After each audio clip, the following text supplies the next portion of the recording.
સુરત શહેર સહિત જિલ્લામાં અવિરત વરસાદ વરસ્યો હતો। વરસાદને પગલે નદીઓમાં નવા નીરની આવક થઈ છે।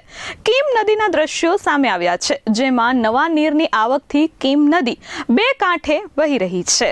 સુરત જિલ્લામાંથી પસાર થતી કીમ નદી બે કાંઠે વહેવા લાગી છે। ઉપરવાસ તેમજ જિલ્લામાં થયેલા ભારે વરસાદને પગલે કીમ નદીમાં પાણીની ભારે આવક નોંધાઈ છે। માંગરોળ તાલુકાના સેઠી ગામનો લો લેવલ બ્રિજ પાણીમાં ગરકાવ થયો છે। કીમ નદી બે કાંઠે વહેતા આસપાસના વિસ્તારોમાં અસર દેખાવાની શરૂઆત થઈ ગઈ છે।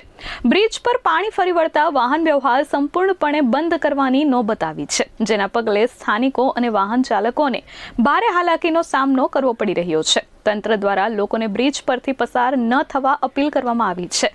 નોકરિયાત વર્ગને પોતાના કામ ધંધે જવા માટે 20 થી 25 કિલોમીટરનો ચક્રાઓ લઈને જવું પડે છે।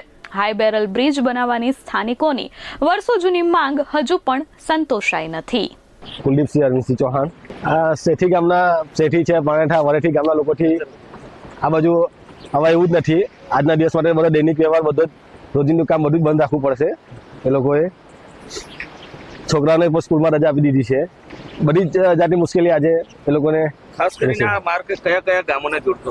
આ માર્ગ સેઠી, પાણેઠા, વરેઠી, પછી આ બાજુ મોલવણ એ બધા જ ગામને જોડતો છે।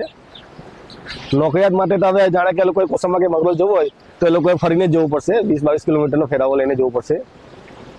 જ્યાં લગીને પાણી ઉતરે નહીં ત્યાં સુધી એ લોકોથી આ બાજુ અવાય જ નથી। બધો સંપૂર્ણ વ્યવહારમાં ઠપ થઈ ગયો છે। નિર્મલ પટેલ, S24 ન્યૂઝ, કીમ।